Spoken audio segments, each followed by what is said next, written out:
So recording. Okay, so we are very happy to have Piotr today, who will speak on integrand monodromies and momentum in string amplitudes. So thanks a lot, Piotr, for agreeing to speak here. You have 1 hour and a half, and you can start whenever you want. Thanks. Okay. Thanks a lot, Harold, for inviting me, and thanks to everyone for being here. So yes, please do not hesitate to interrupt at any point if you have questions or just to keep it interactive. So yes, I will be discussing some things that occur in string perturbative string scattering amplitudes, which have to do with monodromy relations, which are linear relationship which occur between string amplitudes, open string amplitudes. And so this is something that is well known at tree level, and at loop level, there's been an extension over the last years, and this involves to deal with the string integrands, not the string amplitude itself, and I will be explaining all of that as we go. So I'll start with some kind of an introduction with my motivations, then I'll explain what are these string monodromies. They date back to some very early days of dual models, and they were at tree level known originally as the Platte relations, and they were subsequently rediscovered and understood in their full consequences were worked out. Then I'll, whoops, sorry. I don't know why Stieberger is missing here. Then I'll explain how we extended this to loop level and how this relates to a field theoretic thing developed by the scattering amplitude community known as the color kinematics duality, which has to do with how you square gauge theory amplitudes or integrands to obtain gravity integrands. And then I guess this is all actually going to be one and the same block, because I'll need to explain how the loop momentum works in these amplitudes and at higher loops. And so as I explain this monodromy at higher loops, it will naturally lead us to loop momentum, and I'll review this old story of the chiral splitting, which is due to Docker and Fong originally. And yeah, I'll describe a bit on the integrands at this point. Although there won't be so much to say about these things, because their properties, I mean, for me, it was mostly a practical thing to understand exactly how the loop momentum works, because you need that to understand how this monodromy relations work, and you need the monodromy relations to, actually, this is what I'm about to explain now. Okay, so let's move to the introduction, and with a few motivations. So I'll start with this, actually, the scale T relations. I would suppose you might have heard about it. It's to do with how closed string amplitude at tree level are kind of open string squared. And that dates back from this paper by this gentleman in 85, sorry. I'll explain later exactly what this means. Yes, this could, understanding this, so it's well understood at tree level, but not at all at loop level, and it's all the more intriguing that the incarnation of the scale T relations in field theory, which is called the double copy, is very well understood. At least it's used, and it works extremely well at loop level in field theory, but we don't understand why it works. There's no field theory proof, and it actually is kind of obstructed around 5 loops, and there's no, well, yeah, it'd be, if we had a string theory understanding of this squaring at loop level, it'd be great for field theory. Even more so that these days, this technology has found some application for computing gravitational waves emitted by black hole in spiral binaries. And there's also some number theory stuff behind behind these KLT relations at loop level, which is a field, I mean, a subfield of number theorists are looking at zeta values and things like this, and this really has deep ties with this formalism in string theory. So there would be it would be nice to understand the KLT relations at loop level. And for this, you need, as I'll explain, you need the monodromy relations are kind of like the step 0. Another reason to study these monodromies and loop integrands are the ambitwister string and the sketching equations, which you might have heard about again, are some kind of twister string formalism to describe supergravity, mostly supergravity, scattering amplitudes at tree level. This is the CHY formalism, Cachazo Yuan. And at loop level, this was then developed by a bunch of authors, including Adamo, Caselli, Skinner, and then I worked on this stuff for quite some time as well. And the fact is that these objects are not very well understood at loop level, and they in particular involve, in a subtle way, the loop momentum of these worldsheet models. And so understanding better worldsheet models, the loop momentum of string theory gives you a better handle in these models as well.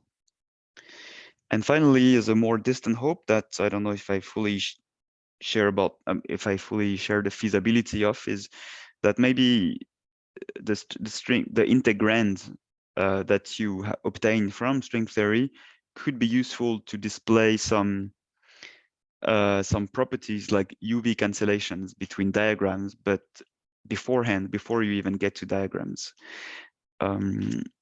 And this is some program that Yaroslav Tringa, for instance, is pushing, and we've been discussing at some point if you can learn anything useful from that, but yeah, I don't know. At least I don't know if the string theory picture helps you for this problem. Okay, so are there any question on this introductory motivation slide?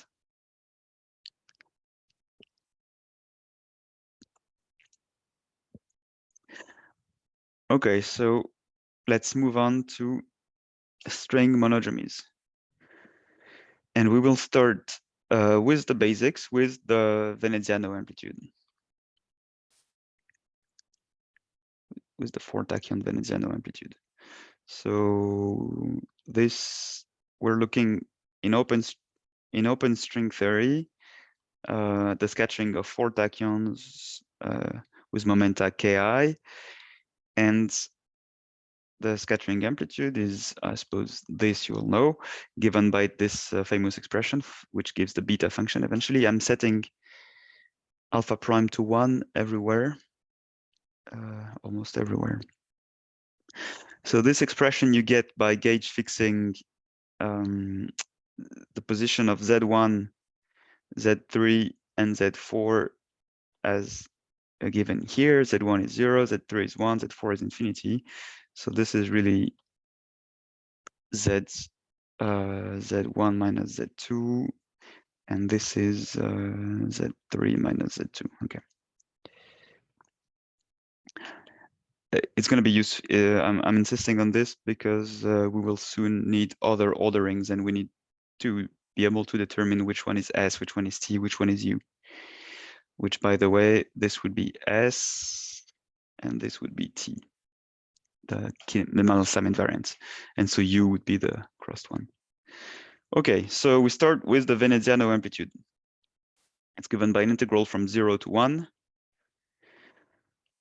of this variable Z, and this guy is just the string propagator. Okay, G of Z is minus log of Z, and it goes in the exponential, which means that Z becomes then down here. Is that fine for everyone? By the way, I hope everyone has seen that, right?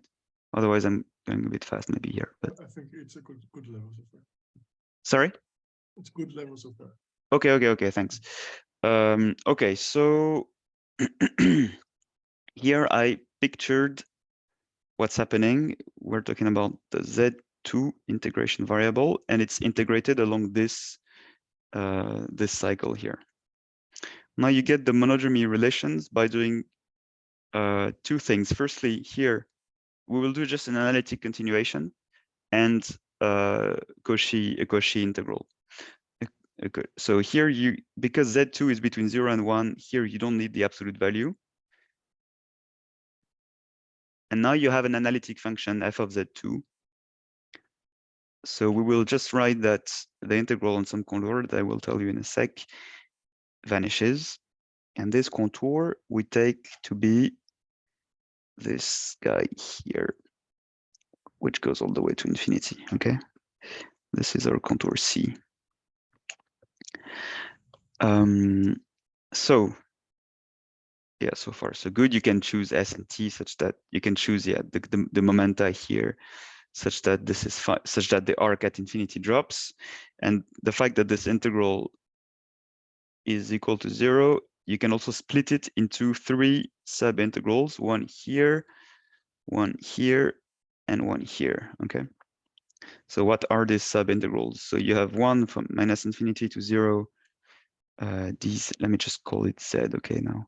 dz, Z2, K1, K2, 1 minus Z, K2, K3, plus the same between 0 and 1, dz.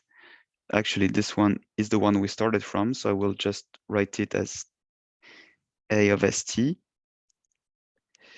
This guy is just that. This is this. And now we also have the last one in some space here. From 1 to infinity, dz2, z2, k2, k3, sorry, k1, k2,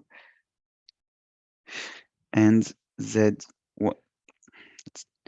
minus z2 to the k2, k3. Okay, so what's happening here? So let me draw these things.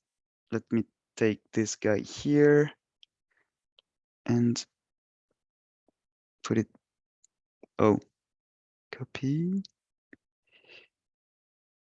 paste, okay. We are looking at, we had 1, 2, 3, 4. This was our original integral. Now here, Z2 is between, okay, I will do differently. You have 1, 3, and 4, okay? This is 0, infinity, and 1. So this bit of the integral is here when Z2 is there. That bit is the one we started from. So it's here. And finally, this bit is here.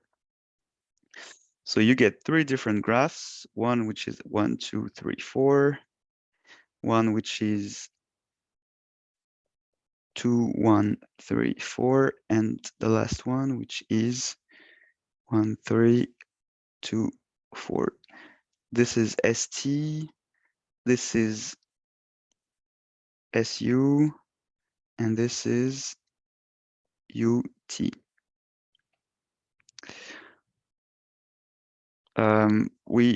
So this is just in terms of topology. Something is wrong about these integrals, and we're about to fix it immediately. What is wrong is that we're missing, let's take this guy. We are missing the absolute values, and this guy is negative. So you need to specify it. You need to say which phase you're picking. We're having something which is minus x to the power s, let's say. I'm just abbreviating, where x is positive. And I need to say if this is e to the plus minus I pi s times x. X absolute value to the s. We're going to pick phases. And because we're above on this part of the contour, we're above the real axis, we're picking the plus phase. And here it's like the 180-degree situation, we're picking the minus phase. So here we are picking e to the I pi s, and here we are picking e to the minus I pi t. And sorry, now I am doing a bad abbreviation. I'm replacing this guy by s and this guy by t. We're missing factors of -2 or things like this, but this -2 do not contribute to phases. So because 2 I pi is 1, there's no problem doing that here.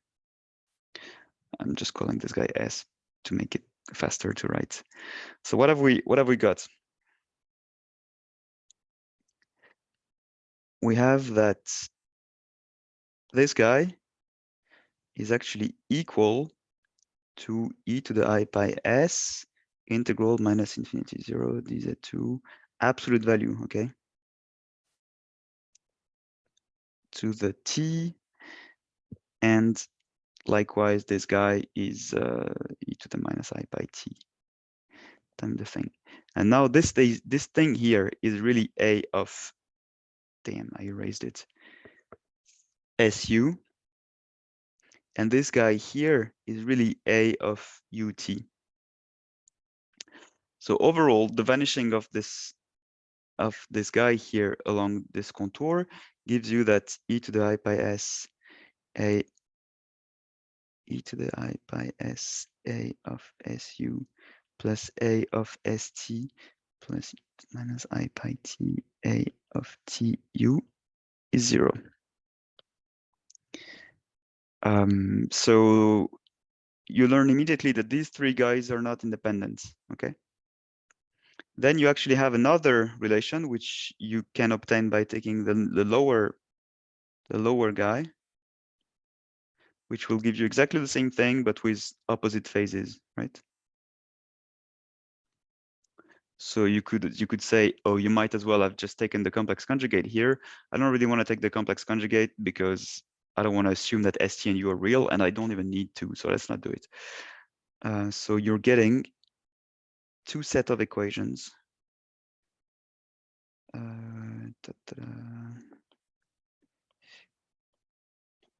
Which are these two equations. So out of three amplitudes, you actually have only one independence.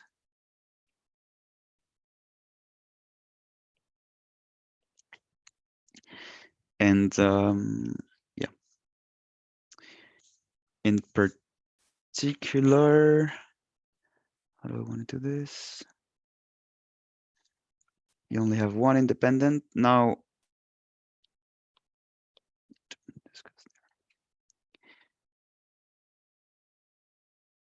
yeah, let's work out a bit. Let's milk a bit more these equations. So you can take the sum or the difference of these two equations. You will get, in the difference, the middle guy will vanish, and you will just get something like a of equation which is really beautiful, a of st over a of tu. Sorry, a of su over a of tu is equal to sine pi t over sine of pi u.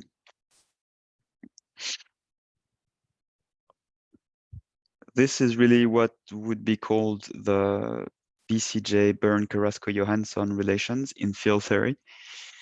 It's the stringy version of this BCJ relations.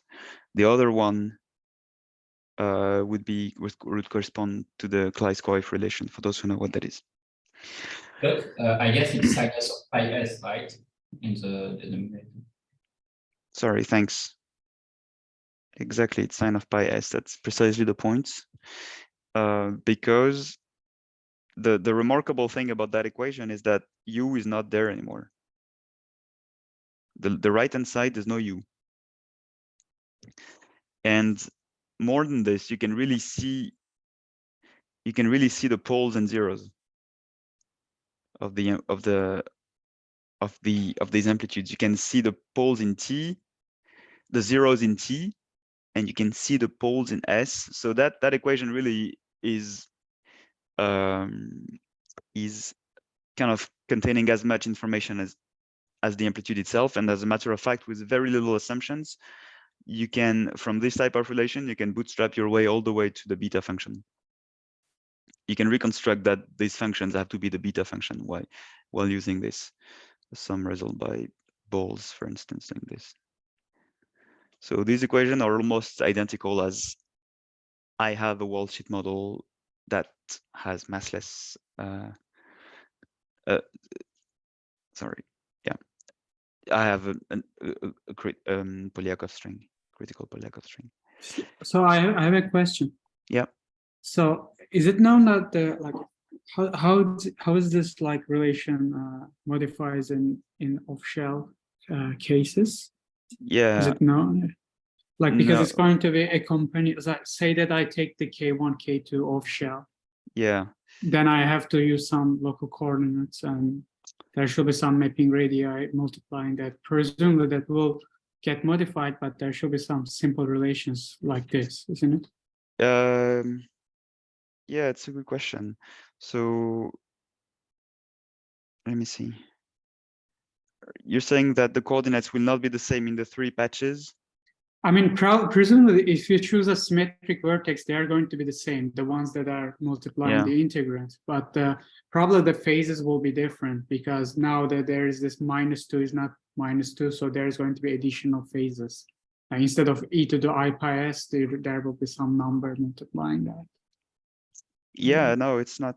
It's actually not known. It'd be interesting, I suppose. It'd be interesting. Yeah, there's a bunch of things about these monodromy relations that would be, I think, interesting to understand from string field theory. So you just came up with one that I didn't think of before, but yeah, no, this is a very good point. Yeah, right, I don't exactly know how this would work.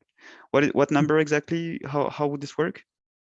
So for each for the integrand, you're going to get like a product of 4 mapping radius associated with each vertex, and then you are going to basically play the same game and say, but probably the relation that this like integral of f is no longer 0 because there's going to be contribution from infinity, but I think it can be worked out.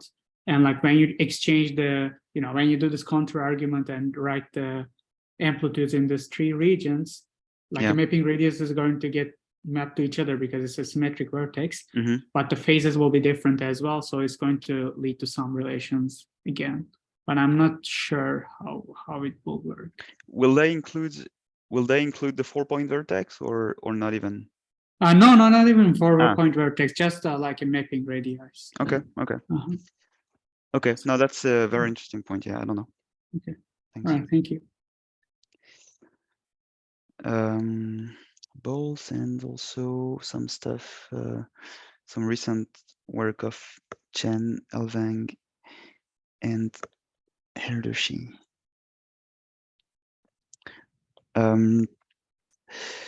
And just a comment, for instance, the Kuhn amplitude doesn't satisfy this nice property that if you take the ratio of 2 Kuhn amplitudes, the dependence on U drops on the right-hand side. Sorry, yeah. I have a question. Yeah. So in this ratio of 2 signs, you're saying that you can see all the poles, but it seems you get more than this, right? Because you get poles for positive and negative. I know. I agree. And, yeah. You need to work a bit more. You don't get the gamma function like poles that you would expect from. You don't get it immediately, but if you work a bit more, you eventually get it. If you need to just assume some, maybe some. What do you need to assume on top?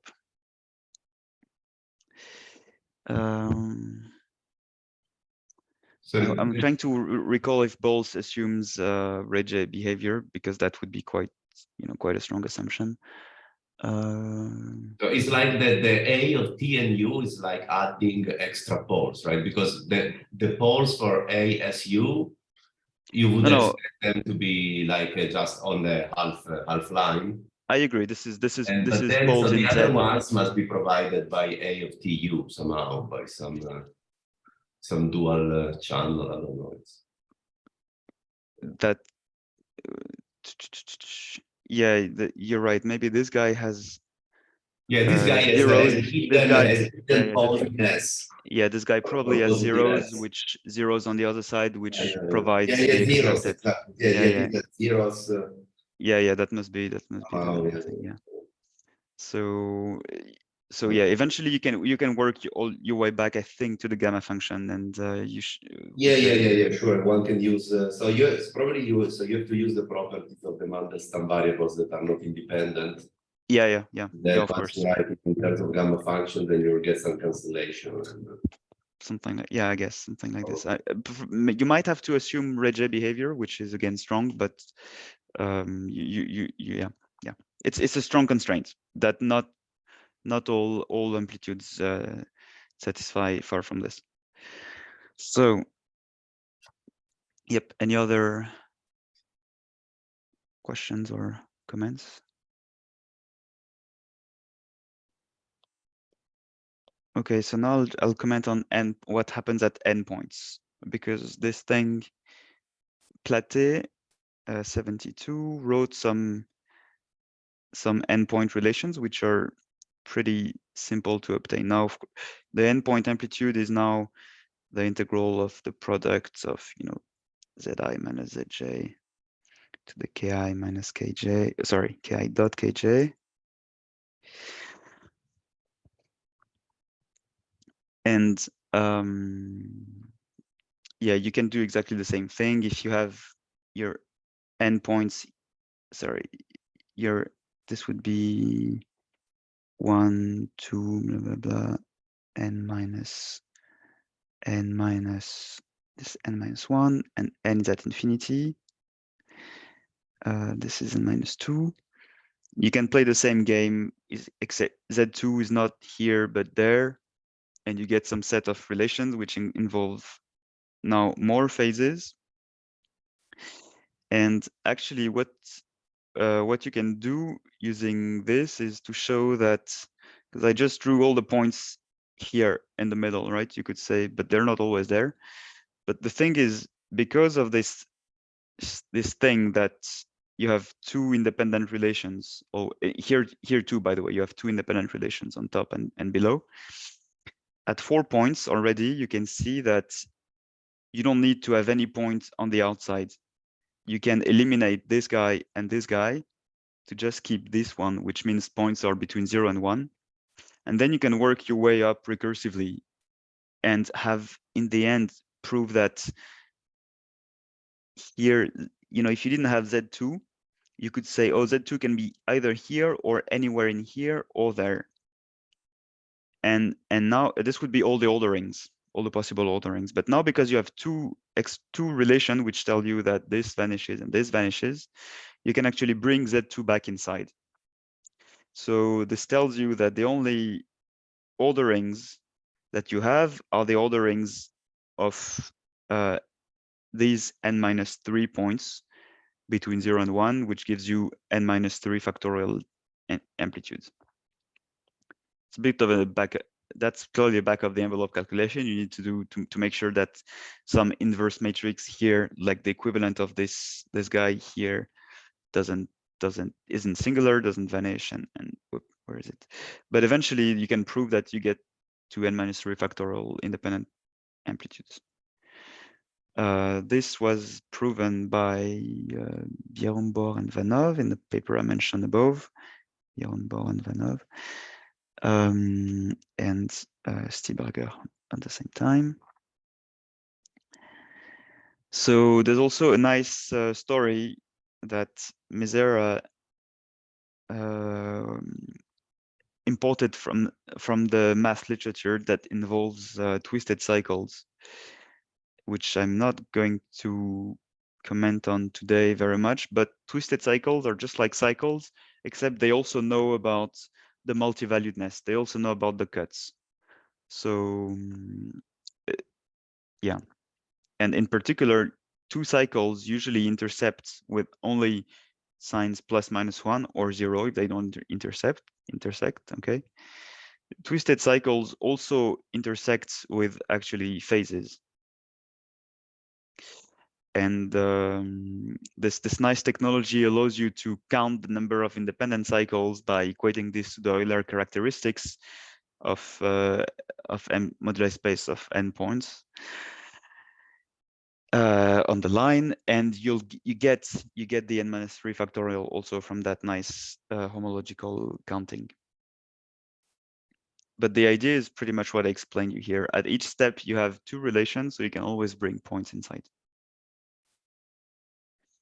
Now, okay, here I have this remark that I want to make. So here I told you we started from tachyons, and here I didn't even tell you what we were talking about.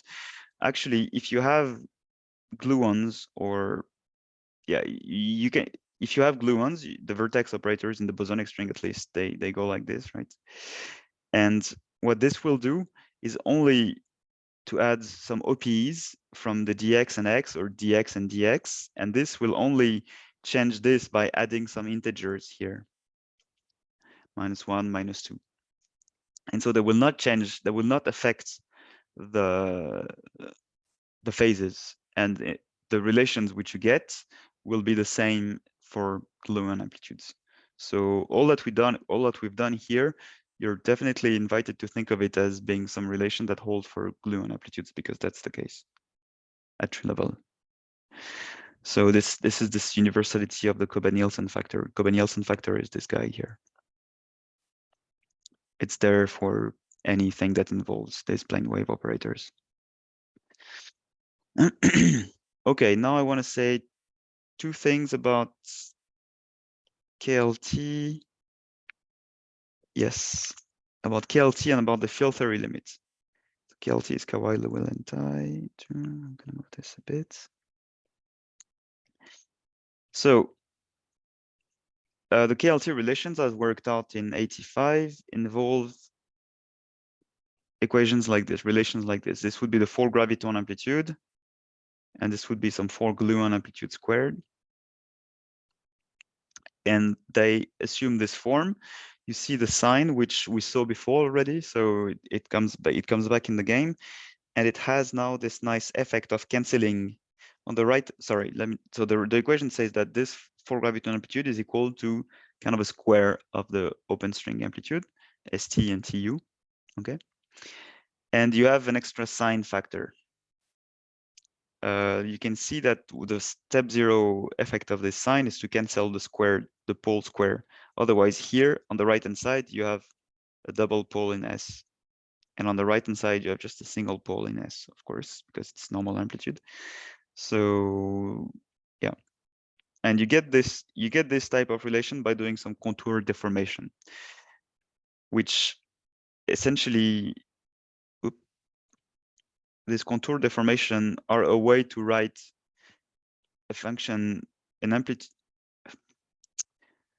are a way to achieve the splitting of z and z bar in the closed string amplitude. Okay, the closed string amplitude is an integral over d2z. Now I'm using a and b instead of s and t, but it's the same. It's an integral over d2z over the full complex plane, and you want to split it into some integrals of these one-dimensional integral of dz and dz tilde.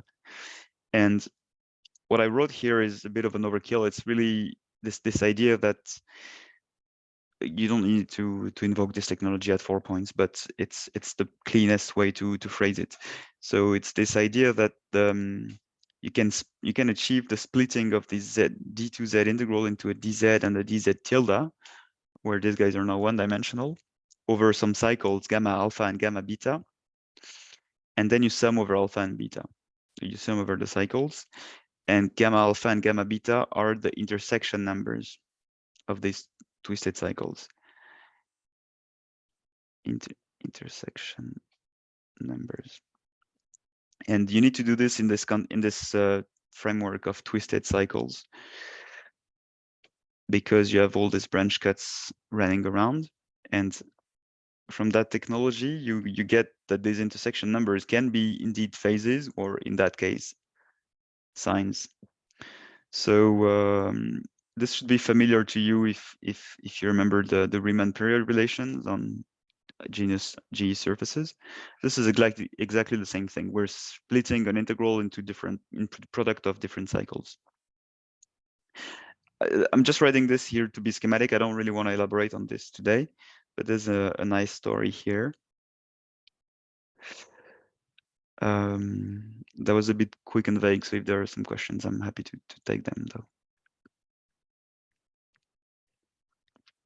Okay, so now let me move on to the field theory limits briefly as well. So we had this relation before, which as you take alpha prime to 0, now I've written alpha prime in here back again, okay. As you take alpha prime to 0, you get that the ratio of Yang-Mills amplitude SU and ST. That's not correct. That's SU over TU, sorry. To stick to the notations we had before. Okay, that's incorrect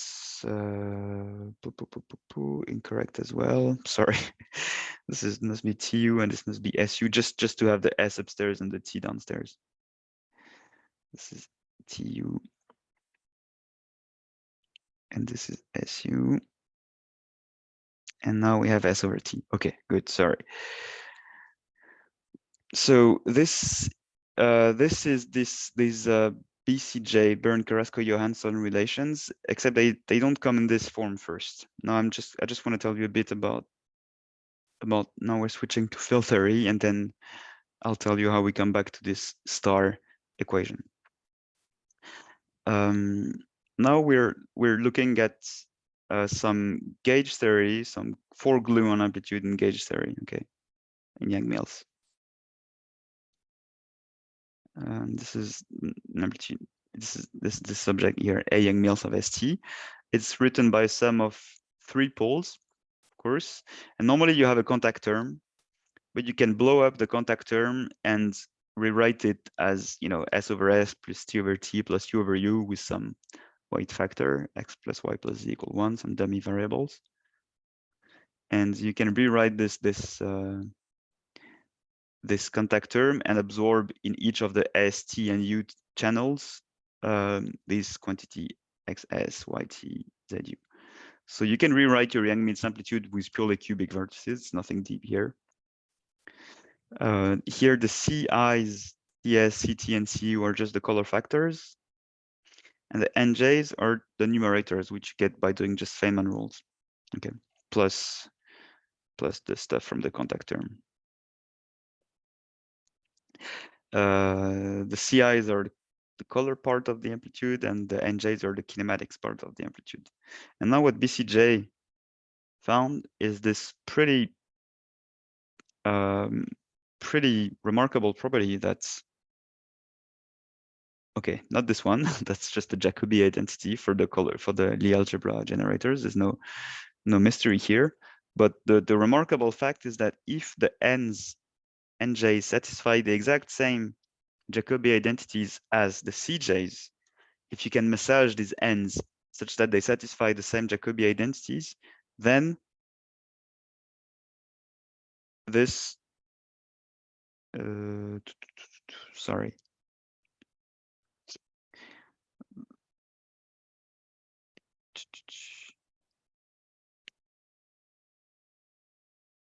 I'm actually telling you something which is wrong.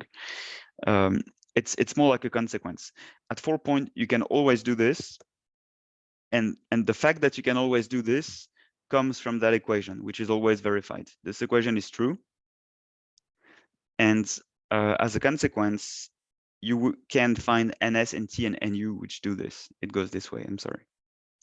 However, the thing that doesn't go this way is that whenever you can do this at endpoints as well, then you get the gravity integral by this very simple trick. You replace the C's in here by the N's. So the amount of work you have to do to compute a gravity amplitude is exactly equivalent to that you have to do to compute a gauge theory amplitude, because now you just have to square. You don't even have to compute Feynman rules for gravity or anything. This is just God given to you like this. So that's pretty remarkable. This is proven at tree level, and at 5 loops, and at loop level, this has been used successfully, quotes, all the way to 5 loops. To be fully honest, this has been used all the way to 4 loops, and at 5 loops, this had to be adapted because something was apparently obstructed.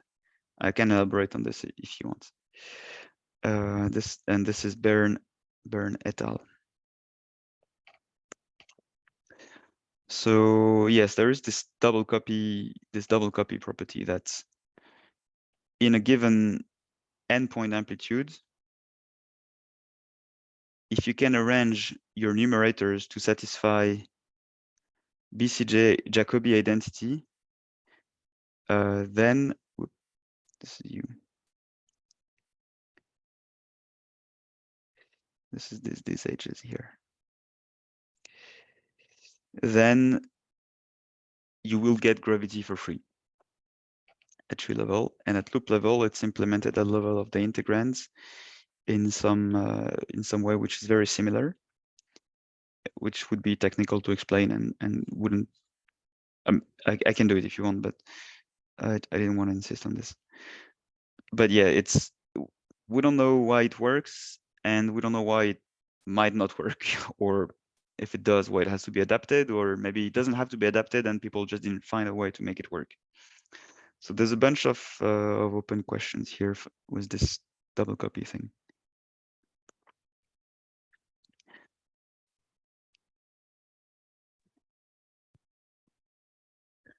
Can you elaborate a little bit on the adaptation that's needed in 5 loops?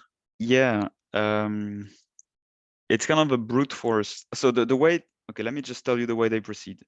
So how do they do this? Because they don't. So here I told you you could at 4 point you could just compute your Feynman graphs and get these numbers and then do this thing by hand and everything would work. Now, how do they do it when they have 5 loops? Okay, let's say they have a 5 loop graph. This is 4. This is 5. This guy has a numerator. Firstly, this is an integral over 5 loop momenta in d dimensions. Then you have your integrand of S, T, and the loop momenta Li, Lj. And the polarization go in front, but by gauge invariance. But okay, so they call this thing, this I is some n. If this is graph gamma, this is some n gamma over the denominator factor. And now they will look for Jacobi triplets. So they will say that this graph, the n gamma of this graph, let's take this central edge here. Jacobi triplet identity goes like this. So this is this graph. You need to add the S channel graph and subtract maybe the U channel graph.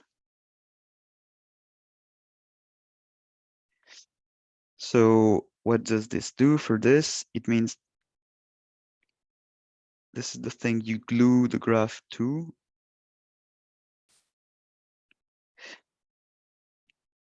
Before we had this graph in the middle. Now you do the same, you put this graph in the middle, you get a new graph. If this was gamma S, gamma T,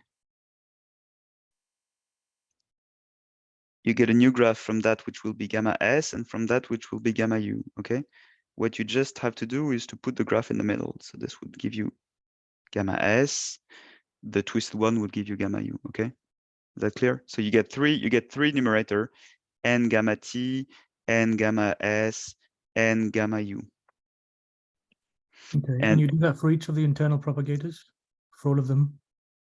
Yeah, that's another problem. How many graphs do you need to take into account? This is some stuff that is all empirical. And what I was about to say is that you do this with an ansatz. You figure out first how many graphs you need, and then you parameterize these numerators for all your graphs with an ansatz. So you say it's a big fat polynomial in the li.lj and the li.ki and so on, with some coefficients here. And so you obtain a system which has, say, n graphs. Each of these graphs have m parameters that describe the numerator. And so you obtain a system with a ton of these variables C. And how do you solve it? You solve it on you need to impose all of these identities. That's a linear system. And you need to solve the cuts as well, the unitarity cuts. So in addition to doing all of that, you demand that your graphs have the correct cuts for a Yang-Mills amplitude. And they do generalize unitarity, which means that they can do as many cuts as they want. And they can put all the legs on shell, and then they obtain that they're products of trees, and they know what trees are because you can compute them in Yang-Mills. So they get down to the trees, they say, okay, these ends must satisfy this cutting constraint. So when I put these L's on shell, they have to be equal to that. And on top, there is this. And what they find at 5 loops is that they can never solve the ansatz. They increase, they increase, they increase. And no matter how big is the size of the ansatz that they can manage, it's the important point, it never works. And this is a big surprise because at 4 loops, up to 4 loops, they can make it work at some reasonable size. And between 3 and 4, the increase isn't that dramatic. But between 4 and 5, they increased for like 7 years, or I don't know, maybe even 10. They couldn't make it work. So what they had to do was to relax some of these Jacobi identities. They said that some of these are not 0 anymore. This is equal to some x. So now when you square, sorry, that's not how the squaring works. But now when you get the square, you have some correcting terms, which are contact terms. And how do they determine this correcting terms? Well, they take the gravity amplitude, which is wrong. They take the gravity amplitude, which they obtain with only the ends, and they do the cuts, and they realize that these cuts do not satisfy gravity because, and this is a consequence of the fact that these ends did not satisfy Jacobi. So these cuts have to be corrected, and they do it by means of introducing contact terms. So in gravity, you would not have just this graph here.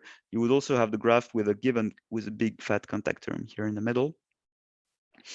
And this goes down to, you might have more legs in this contact term, not just 4, but 5, 6, 7, 8, 10. So this makes the calculation much more difficult numerically because you have to compute a ton more integrals. Before you had to compute only the cubic integrals to get the amplitude. Now you have to compute all these extra integrals where legs are collapsed. And yeah, was that approximately that's clear? very Yeah. interesting. Okay. Thank you. Okay. Thanks for that elaboration. So they don't really. I mean, this contact term stuff. Yeah, there could be many things that go wrong in this question. The first thing could be due to the labeling of loop momentum, because you have a nasty phenomenon that. Let me add a page. Yeah, you have an interesting phenomenon that at one loop, if this is 1, 2, 3, 4, if you do some Jacobi moves of this leg, you put this one here, you do another one, you put it here, you do another one, you put it there, and another one, you put it back here, the loop momentum will have shifted. It might be L plus K1, for instance, or something like this. So you never really know exactly which graphs you need to take into account. So they had this thing which is called the labeling problem. And which is one reason I was thinking that understanding from string theory this monodromy relation might help them. It might tell them which set of graphs they need to take into account. So there is the labeling problem. There is possibly maybe the ansatz not big enough. But at some point you reach computational bottleneck. And yeah, then they were observing some strange pattern where at 3 loops already, in the first paper, they wrote on the 3 loop supergravity amplitude, they only took these 2 topologies, but these you can realize is not enough to satisfy BCJ. You actually need on top to have this topology. And there's a pattern here because then at 4 loops, you also, of course, do not need just these, but you actually need to go to, of course, a graph like this, but worse, you actually need to go to a graph like this, which they call the snail graph. And one thing that I find intriguing, but I haven't done these things myself, so I don't know if it's just a stupid coincidence or what, but it's just that at 5 loops, this would feel like if you continue this pattern, having some kind of a tadpole like this, and these graphs, of course, are bad. So I don't know, that's one piece of information that might be useful to think about this, or maybe just some pollution. And of course, there's the elephant in the room. 5 loops is clearly known for the infamous split moduli supermoduli space non-splitness problem. So that could be also another reason that I don't know. People speculate why 5 is when this is obstructed. There's no good argument right now. Maybe it's not obstructed. Maybe they need a bigger ansatz. Maybe they haven't enough graphs. So yeah, that's a bit for the review of what these people do.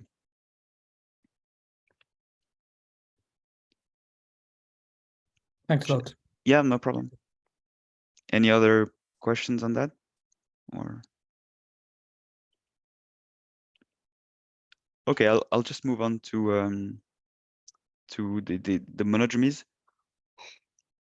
at one loop. So and I will motivate the introduction of loop momentum by using the closed string, because it's a slightly easier way for this motivation. So we're looking at the 4 graviton amplitudes from Green and Schwartz in type 2 in 10 dimensions. It's given by this integral that depends on a bunch of variables. Of course, tau, the modular parameter of the torus, zi, which are the punctures on the torus. The k is you know already, and g, yeah, g is the propagator. I'll come back to this in a sec. The integration domain for tau is the fundamental domain of the torus. We will need that. The integration domain for z is just the torus itself. So, okay, let's go back to the propagator now. At tree level, of course, this was just log z squared. Now it's log theta 1, Jacobi theta function. I won't really introduce this guy, but it roughly behaves like z at small z. So theta 1 of z is equivalent to z when z goes to 0. So you recover the correct poles. And then theta 1, actually, yeah, this theta 1 is essentially the periodicization. I don't know. Theta 1 of z tau is pretty much sum of the log of z plus n plus m tau over n and m. Yeah, let's put absolute values. That sum here doesn't converge, it needs to be regularized and stuff, but this is what this means, that you take the sum of all the images of z under +1 or plus tau, and you get what is theta 1. It's just multiple periodization of this. So it's no surprise that this is the object that comes in the Green's function at on the torus. I will erase this. And then you have this bit, which is non-holomorphic, which you would want to call non-holomorphic. Of course, this guy is a sum of log theta 1 and log theta 1 bar. We would be kind of happy with that, because we would still have that our closed string integrand looks like a product of f of z and g of z bar. But this guy involves the imaginary part of z, and this cannot be written like this. And this is what we would want to be able to do this KLT stuff. We need to have a clear separation between z, what depends on z and what depends on z bar. And this last element, f of tau, which is just some kind of a 0 mode, which drops out by momentum conservation. If you add any f of tau here, because the sum of the ki kj is just the sum of the ki squared, and this is 0 because now we're doing massless. So we don't need to worry about this guy, and I will not talk about it anymore. Okay, so let's try to make this look like f of z times g of z bar times f of z bar. Now there will be a few lines of calculation, but hopefully that should be easy enough to follow. It's just some Gaussian integral. Okay, let's call the imaginary part of z y.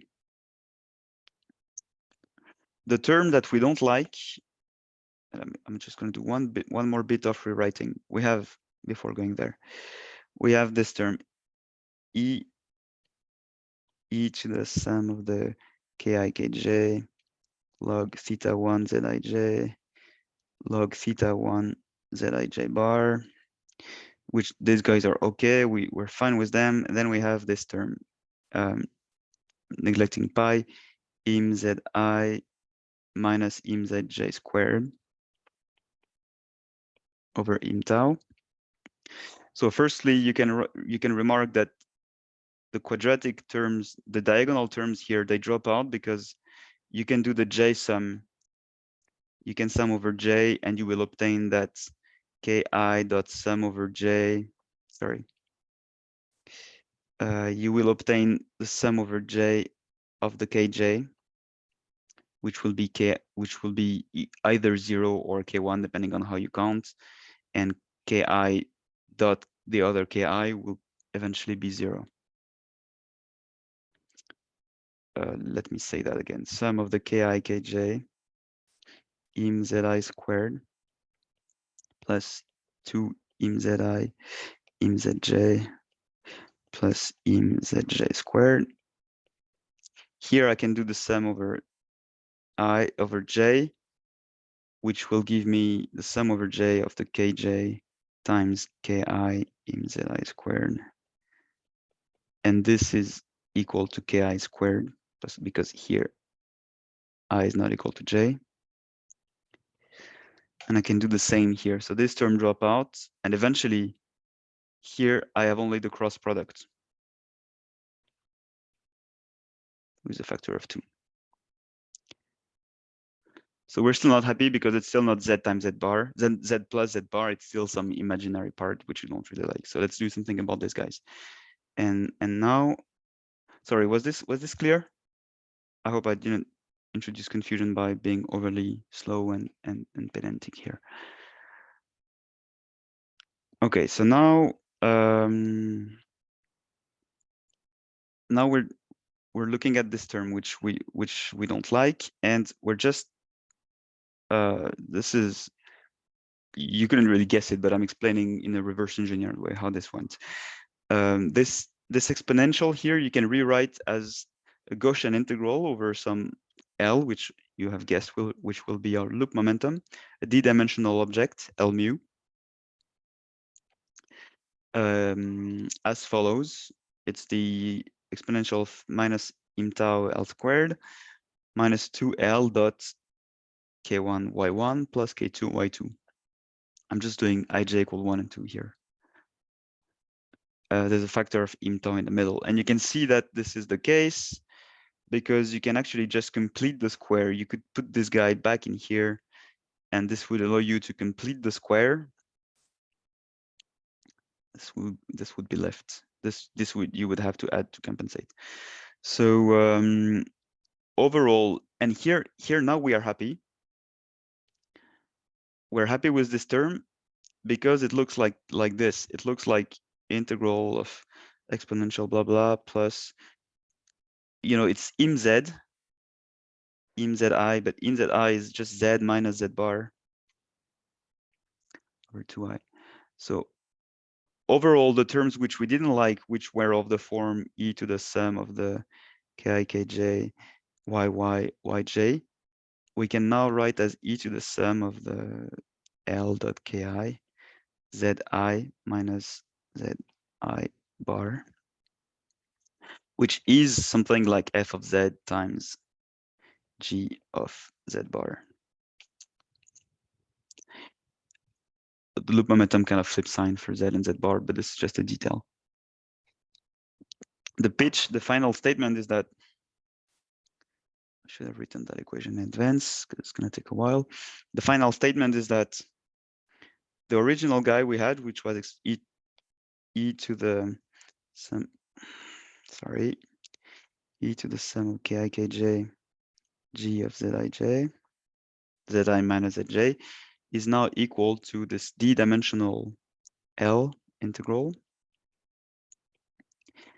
modulus square e to the I pi tau over 2 L squared plus I pi sum of the LKI zi plus sum ki kj log theta 1 modulus square. This is just using this trick here. Before we could do it for the thetas. It's always been the case. And now thanks to this trick, we can eventually write our full integral as the holomorphic square of something. And that's this property of chiral splitting by Docker and Fong.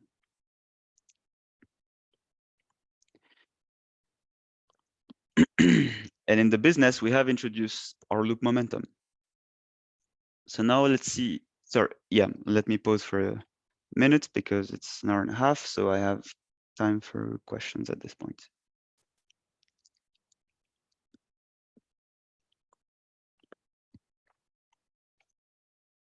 Okay, so now let's go to one loop, to open strings. We will write open strings using this loop momentum. So now we write the open string amplitude for four gluons at one loop. It's given by this integral dt. There's also a t to the 5, where t now is the moduli of the annulus, product of dz. One z is fixed by translation invariance on the torus. Now is the interesting bit. There's also global d loop momentum. And this is our integrand, minus pi t l squared minus 2I pi sum over j l dot kj zj minus sum of the ki kj log theta 1 of zij. What does this represent? Where do points leave and so on? We have our annulus. It now stops at 1/2. It goes all the way to IT. This guy is identified with this, sorry, the other way around. This boundary is identified with this boundary. We're looking at this thing, where this importantly is, let's say, here. And the points, if you're looking at the planar amplitude, they could be like this. This would be 1, 2, 3, 4. This would correspond to that amplitude. And because you can always fix one point somewhere on the torus, because you could rotate everyone otherwise. Okay, so are there any questions here?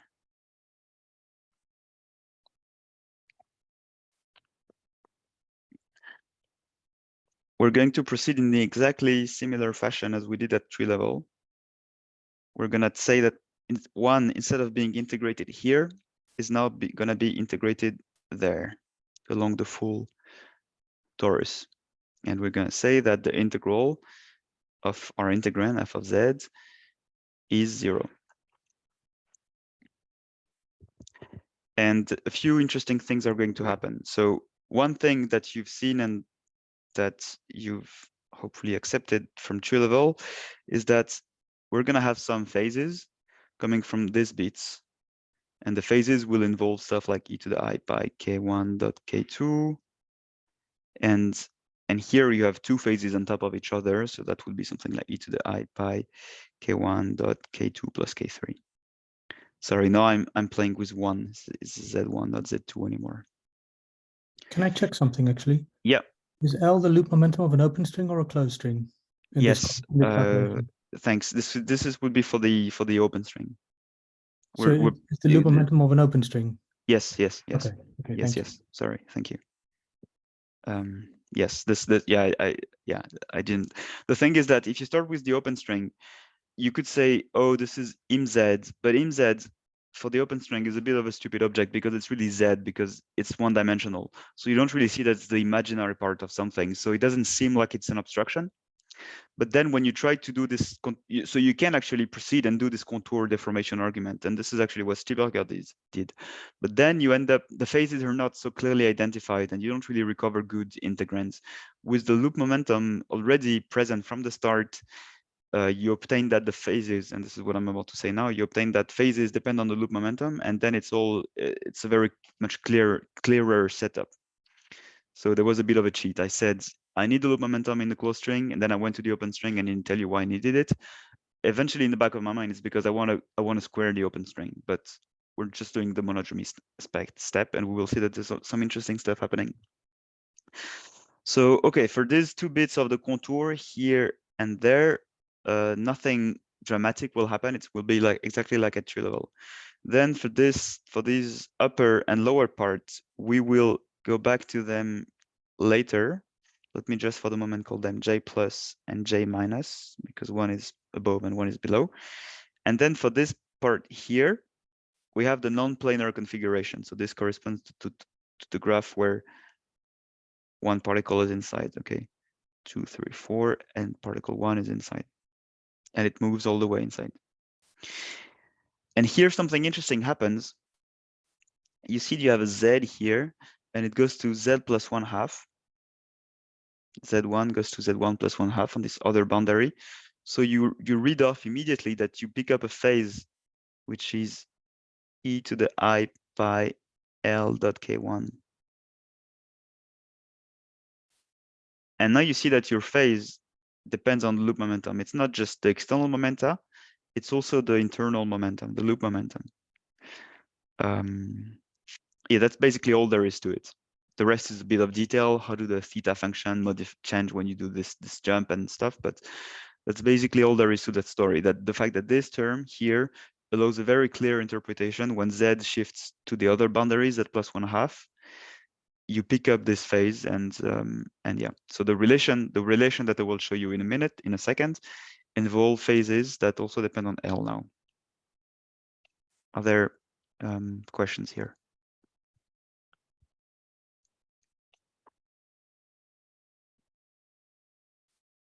Okay, so let's see what these relations are. Let me try to remove this page.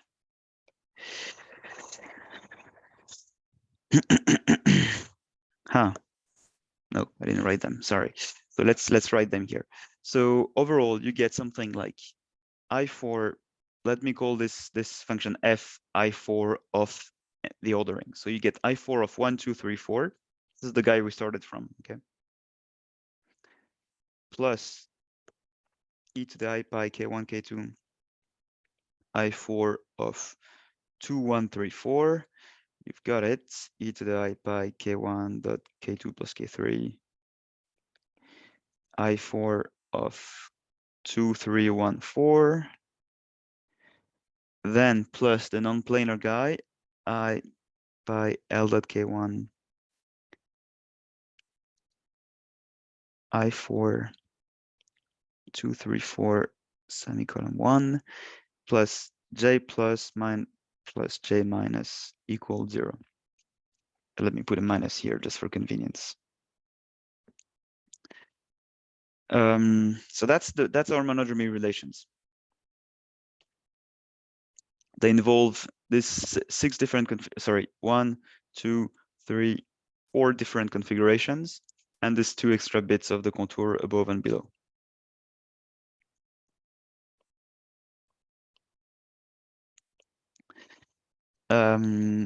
And now we have a bit of a situation because compared to at tree level, at least, the only thing that were occurring were actual open string amplitudes. Now that bit here, this vertical contours, horizontal, it's not exactly clear what it is. And actually, if string field theory had anything to say about that, this would be great, I think. There's a clear interpretation in terms of field theory. Why do you need these terms here? But in terms of string theory, you can't really even take this glue on vertex operator in the bulk, because it's not Q closed anymore. Maybe I don't know what's maybe you guys can tell me what is deeply wrong about taking the glue on vertex operator in the bulk of the. It's off shell. It just becomes completely off shell. Okay. I think it might be okay. I mean, it should be okay, because of course loops are always off shell. That's correct. Yeah. So yes. It It doesn't sound bad. Okay. I'm sorry. I don't think there is nothing especially bad that happens if you take the boundary vertex operator on the bulk. It's just that typically boundary vertex operator is dressed with a Chomp pattern structure. Yeah. And therefore, it might have non-trivial monodromies if it encounters bulk operators. But if you move it wisely, paying attention not to cross other bulk fields, or you you kind of lose the boundary ordering, which is fundamental when you do function of boundary operators. But if you keep track of this, perhaps considering that every time you take a boundary field to the bulk, you have to consider a topological defect emitting from it, that is essentially the branch cut that it creates. If you pay attention to this, I think you can do it. Yeah, because what these terms do in the field theory limit, at least, is very. So this sorry, and before actually, sorry, no, Siri, I don't need you now. I'm sorry, I'm just trying to make Siri go away. Okay. So these terms, they have one extra property, that J plus of L is equal to J minus of L plus K1, which when you think of it is kind of straightforward, because J plus would be this contour, J minus would be that contour. So the difference between the two is that Z1 crosses this cut. And whenever a particle crosses the cut that measures the loop momentum, on the loop momentum jumps, just because it picks up this extra momentum. So this is precisely how the loop momentum is measured, actually. So you have this extra property, and you see that the difference J plus minus J minus is J plus of L minus J minus of L is just some J plus of L minus J plus of L minus K1. And this would integrate to 0 on shell. So, but this, unfortunately, and this is actually something we missed in our paper first with Pierre, that there's an extra so it's true for the planar sector, but for the non-planar sector, meaning if some particles are already there, then it's not true that this is just a total derivative. It picks up some extra phases, and here you would have a to the I phi, and this doesn't integrate to 0 anymore. So sorry. In string theory. In field theory, it does, but not in string theory. So, but let's ignore this for now, because it just makes this discussion more complex. I want to draw one more thing why these guys are easy to understand. So you will accept that the field theory limit of these 4 different configurations involve these graphs. Okay, 1, 2, 3, 4, where 1 is either here or there or there. This is these 3 guys. Then the field theory limit of the internal guy looks like this. 1, 4 is attached. 4 is attached to the loop momentum. Remember here, 4 is fixed. It's gauge fixed here. 4, 2, 3, or this other graph. 1, 4, 2, 3. And here, if you measure the loop momentum that flows along this edge, it's L. And if you measure the loop momentum that flows along this edge, it's L plus K1. It should be intuitively clear just by the way I drew it, because when one is attached on this side of the cut, sorry, how to make this clear? The loop momentum always flow immediately after 4. So whatever flows after 1, and I didn't really explain to you, but in this gauge fixing, the loop momentum is defined as the thing that flows immediately after 4. It's defined that by the thing that flows along this edge. And since 4 is attached to this edge, the loop momentum flows immediately after 4. So when you move 1 progressively and you make it eventually come here along this way, here it was always L plus K1. So here it's L plus K1 when 1 is on this side, meaning 1 is here. And when 1 is on the other side, when 1 is here, then the loop momentum is untouched.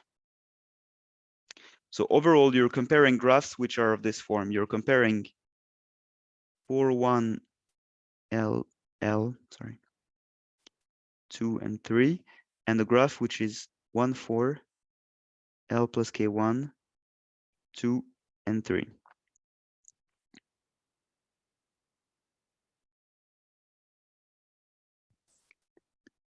And this is now way too messy, so let me re-explain this with a bit more space.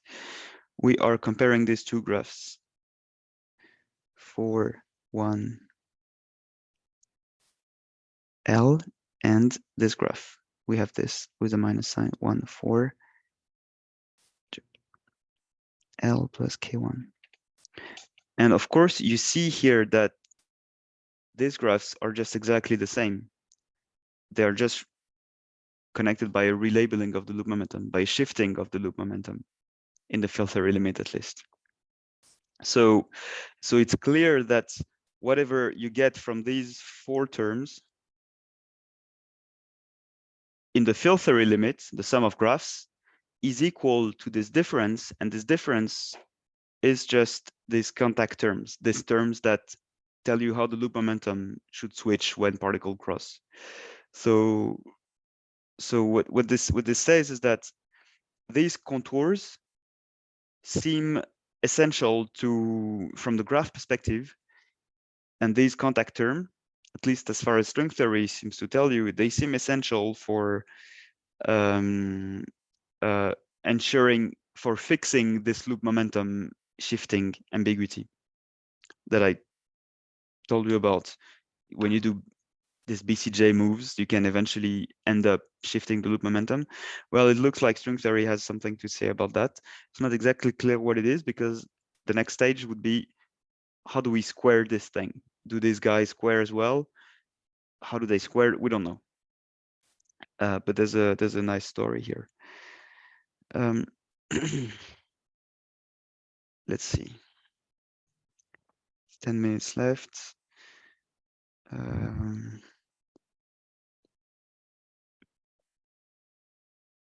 Yeah, I will just tell you one thing about this few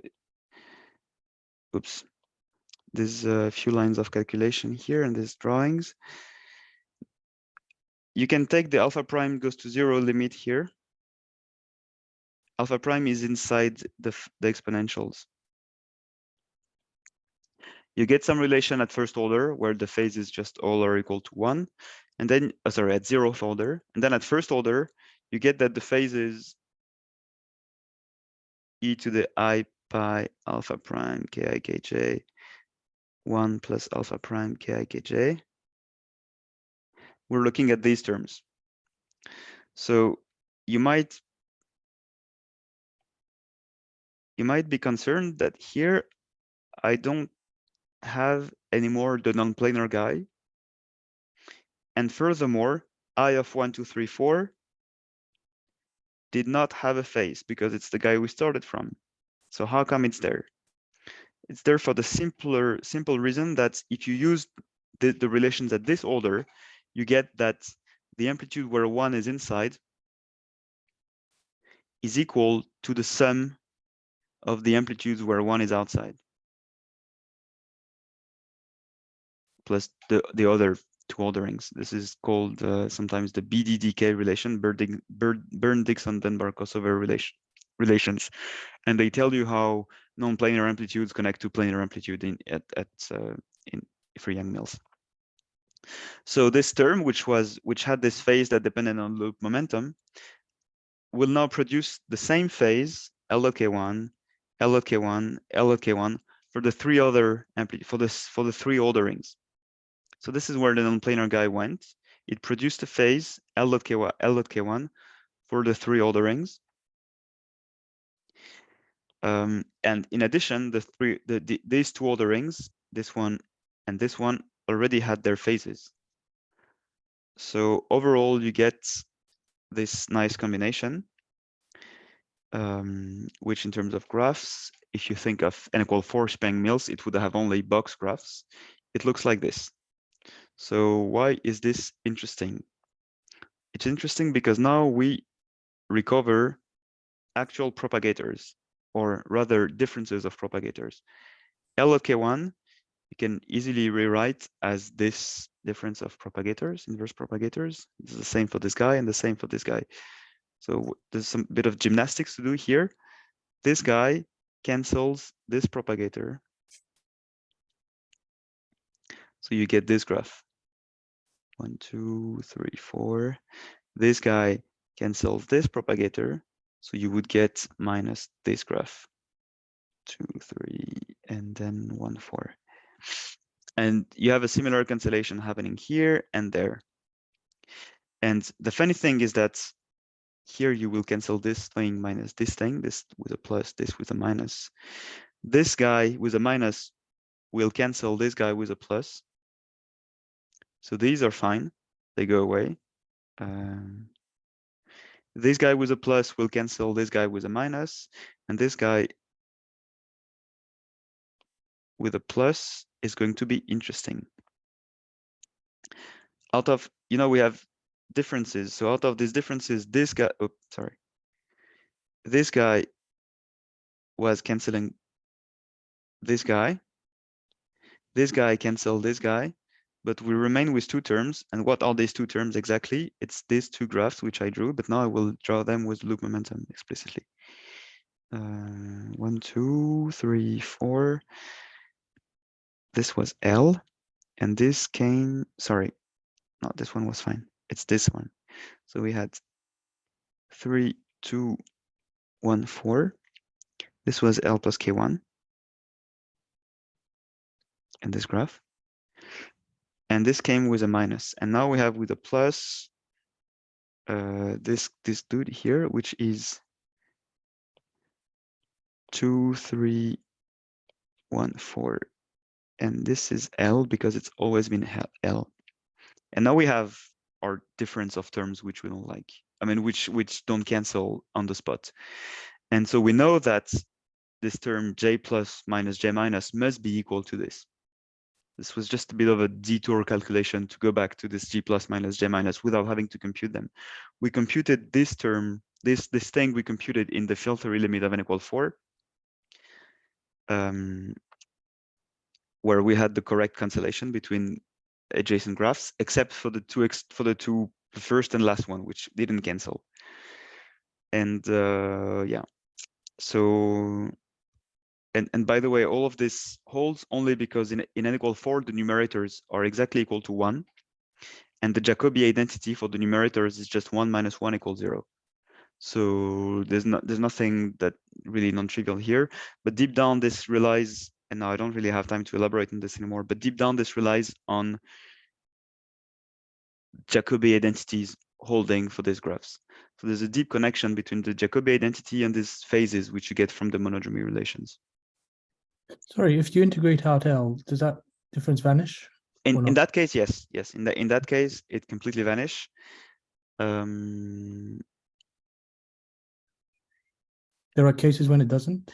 I'm just for sure at higher orders in alpha prime, it wouldn't. You need them. At leading order, let me double check in the discussion in 5 minutes, okay? Because I can't exactly remember the statement, and this is bugging me. I would expect them to vanish at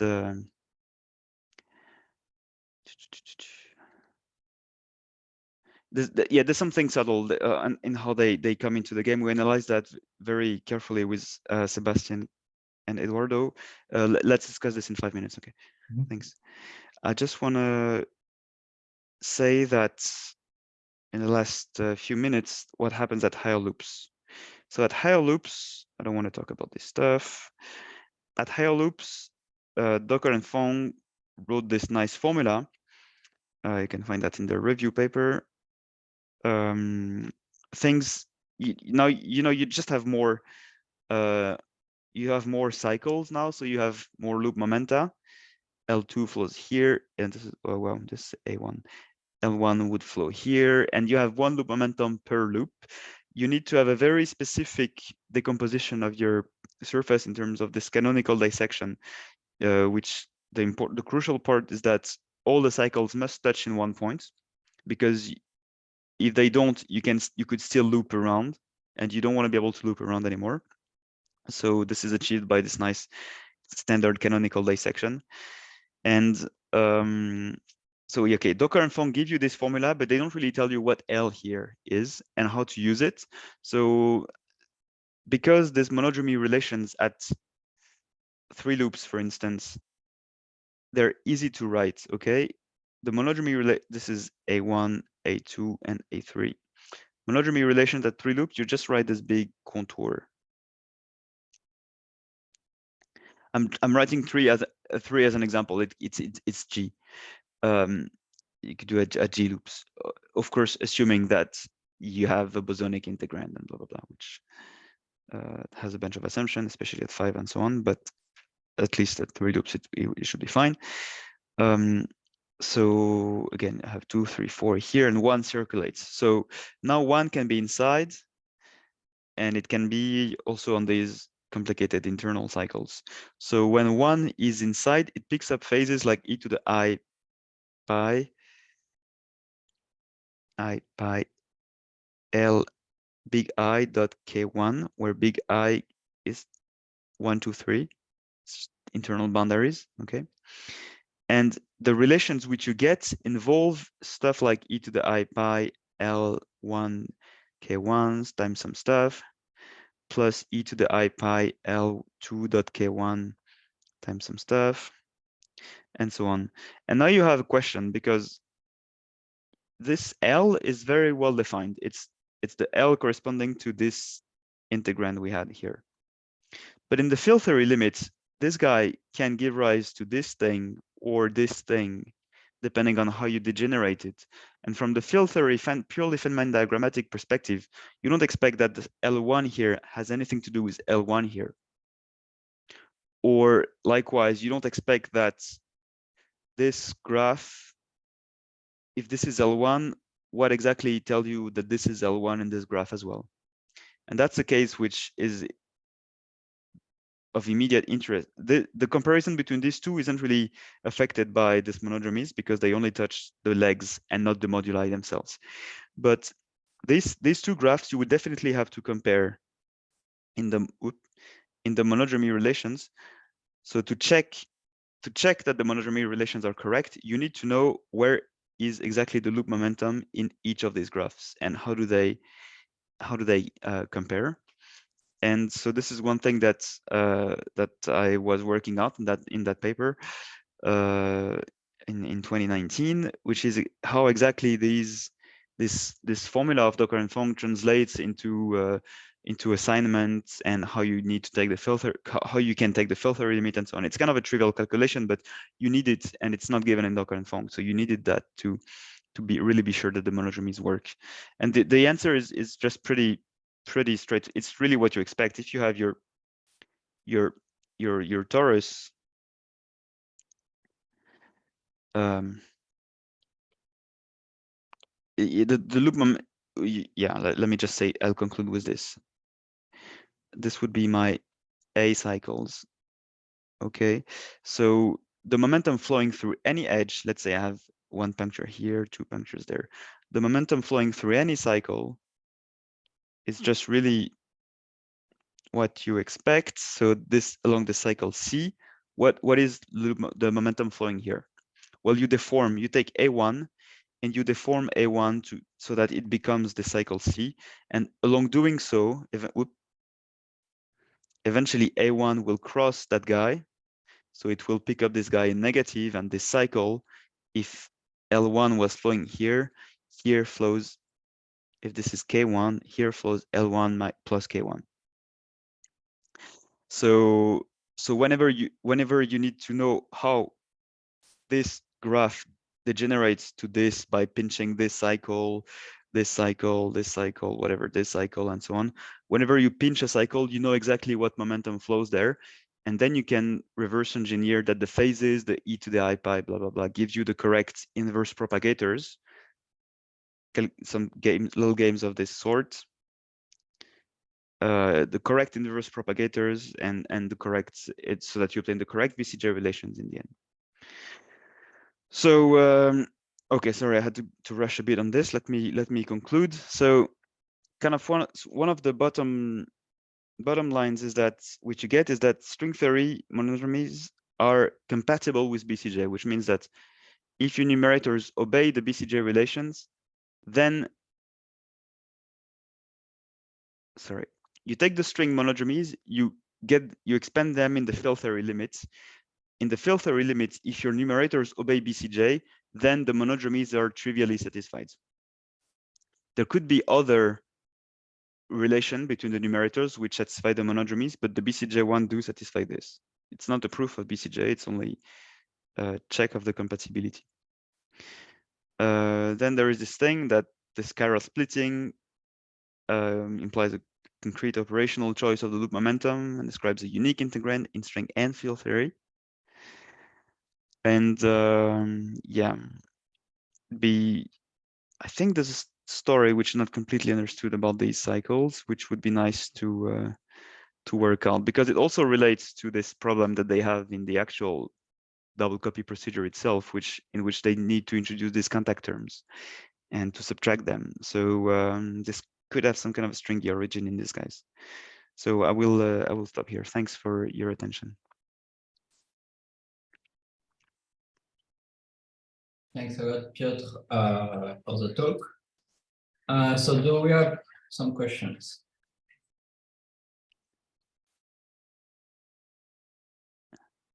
Okay, so just in case, I will stop the recording and then we can have more discussion with people.